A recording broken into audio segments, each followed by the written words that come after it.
ci mbir mi est-ce que yow gis-gis boobu mën nga ci ànd. bon man dafa wax lu am solo mooy France bi mbir mi jógee muy opposition pouvoir yëpp dañ ci ànd.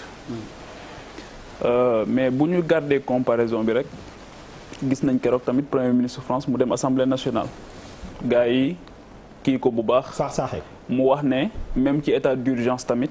assemblée nationale dafa war a continuer def rôle am di contrôler l'action de l'exécutif. mais pour man président Macky Sall coow li yëpp aussi moom moo ko teg boppam parce que bu dee da nga def déclaration ne da ngay mettre en place un comité de pilotage boo xamante ni moom moo war a def lépp tey moo war a def lépp dans cette affaire là mais waroo jël ay décisions aussi ci ginnaaw boo tegagul le comité de pilotage bi nga waxoon ne da nga bëgg mu inclusif parce que comme da nga jóg bi mbir mi jógee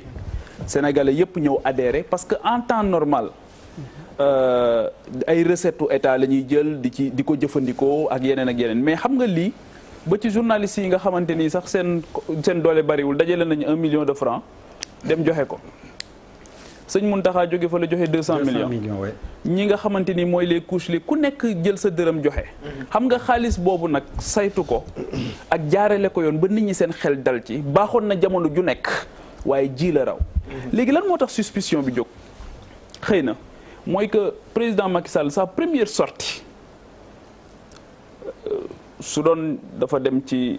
professeur Seydi service des maladies infectieuses wala soit mu dem feneen comme ni koy yeneen chef d'état yëpp defee ñu xam ne la gravité de l'heure commandé na mu gën a fésal loolu waaye première sortie dañ ko gis mu mel ni ku nekk ci campagne électorale aussi di def revue de troupe di xool ay tonnu ceeb di dox moom kese ñu mettre ko en exergue donc loolu jox xeex bi aussi beneen cachet mel ni ñun dañoo nekk ci jamonoy famine wala jamonoy insécurité alimentaire boo xamante ni toll nañ ci muy wane noonu daal ne am na butin de guerre xawma wala nan lañ koy tuddee boo xamante ni ñëw na. alors que ci guerre sanitaire la ñu nekk guerre sanitaire da ngay xam lan ngay jox dayo bi nga xamante ni moom moo gën a mag su defoon loolu ba pare. leneen li comité de pilotage bi gérer ko su boobaa dina gën a am coow li yëpp mën na cee bañ a jóg leneen li nga xamante ni bëgg naa ko wax mooy sur la forme c'est-à-dire pourquoi Mansour Faye di def conférence de presse ministère de la santé non c'est-à-dire que ñiy def bu fekkoon ne comité de pilotage am na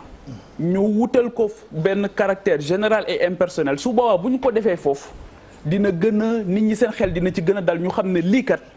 ak peut-être une autorité indépendante su boobaa dinañ xam ne lii kat wala une personnalité indépendante dinañ xam ne lii kat njëriñu amul benn connotation politique ak yooyu parce que wax nañ ko encore une fois pour man non seulement la personne de Mansour Faye pour man ça dérange te dafay créer suspicion mais déjà kenn jox ko ministère bi mu yor sax dafa dama koy wax depuis longtemps c'est-à-dire que développement communautaire nga am un ministre en charge des collectivités locales nga ñëw ne équité sociale mais équité sociale c'est un idéal qui est poursuivi par tous les départements ministériels ça peut pas être un ministère pour man déjà sur la forme c'est un problème on a créé quelque chose pour quelqu'un boo xamante ni xamuñu à quelle fin et aujourd'hui on a vu son ni mu amee problème tey comment est-ce que tu peux dire à un journaliste soo ma laajaatee loolu ma porter la plainte mel ni laaj léegi dañ koy tere ci réew mi pour man c'est inadmissible et que loolu dañ ko war a arrêter léegi état d'urgence tamit c'est pas une porte ouverte pour ngay jël bëgg a saper suspension des droits pour nga suspendre yenn droits yi leneen li nga xamante ni bëgg naa ko wax Abdoulaye Der mooy ana commissariat bi nga xamante ni ñoom ñoo yor la sécurité alimentaire le ministre de la santé et de l'action sociale la ana waa action sociale ana ñii nga xamante ni dañu am expérience doon nekk ci kaw gi di xool xam ñii seen base de données tey ji buñ ci sukkandikoo mettre leen à contribution mën nañoo dem sans tambour ni trompette mais loxo bu tàmm gudd aussi su bëggee xëy na day gàtt day poser problème pourquoi suspicion am ci ne est-ce que niñ joxee marché yi baax na c'est parce que dañoo am habitude di joxe marché yoo xamante ni ñu ko doon joxe yàlla xam est-ce que ki ñu ko jox moom lañ ko war a jox loolu tamit légitimement et je persiste aussi que effectivement ki ñu jëndee li nit ñi di poser question mooy pourquoi l'État du Sénégal jubalul ci ki nga xamante ni moom moo am le stock suffisant muy Dreyfus bi mu wax jënd foofu c'est une multinationale peut-être que am na ci yoo xamante ni bu ko defee mën na da am na ñu mën a dal ci kawam parce que ay organe de contrôle yoo xamante ni droit international mën na dal ci kawam peut-être que loolu moo tax keneen dem jënd ci moom jaayet état du Sénégal mais quoi qu'il en soit li ma jàpp mooy même bu fekkee ne 1 franc la même bu fekkee ne 10 francs la mënuñu nangu mukk li Idrissa Seck doon wax te d'accord uma ci ak moom dañ ndox mi fay lakk gi kenn du ko segg ak yooyu foog ñu segg ko nag waaw foog ñu segg ko parce que xam nga lu tax dañuy bañ mu am ay précédents dangereux te li tax ñu war ko segg mooy justement parce que ça a sabordé presque tout le travail qui a été fait depuis le début léegi le débat s'est installé ñun installé wuñ ko pourquoi bu fekkee ne débat bi ñorul woon xom mais lan moo tax Mansour Faye def conférence de presse li tax mu def conférence de presse moom xam na ko li tax mu ñàkk tooy xepp moom xam na ko justement parce que. et puis salle bi amoon na clim. parce que les craintes. si salle bi amoon na clim. parce que les craintes ba pare Abdoulaye De parce que les craintes sont légitimes parce que ñiy wax yëpp ne jarul saytu.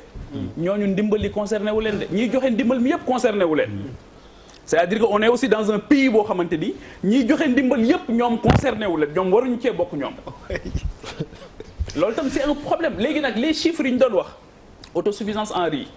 Sëriñ bi Faye léegi li mu wax dafa am solo loolu mooy la réalité du Sénégal léegi est-ce que bàyyi nañ léegi taux de croissance léegi est-ce que bàyyi nañ waxu émergence coronavirus nous ramène à la dure réalité du Sénégal bi ñu doon wax ñu naan ñu ay affaire partisanerie la justement du partisanerie xëy na nous on a la chance de faire le pays de tâter le pouls soo génnee Dakar gii wala bala ngay génn Dakar fii nga am problème nga gis nit ñi ni ñuy dundee nga dem foo xamante ni gis nit ñi accès à l'eau accès universel li ñuy wax nii Mame Boye Diao xam na ci dara il vient de Kolda la réalité mooy tey nit ñi dañ leen di jox lu ñu saabu bu ñu sangoo tous les hommes politiques sont sur le terrain pour maye saabu on est dans un pays boo xam les gens amuñu saabu et après on vient nous dire que nit ñi tey jii kan moo ci am problème mu saabu ci ñun ñi mais am na ñoo xam dañuy dem di leen may saabu ba pare di ko photo di ko wane ci internet bi. C'est ça la dure réalité de la vie Madar amuñu ko Madar c'est ça le Sénégal aujourd'hui donc pour man soyons beaucoup plus humbles. Gouverner générosité la nañu ci def yërmande nañu bàyyi ñi am poste am domba tànk tey foog ne ñoom ñoo am le monopole de la vérité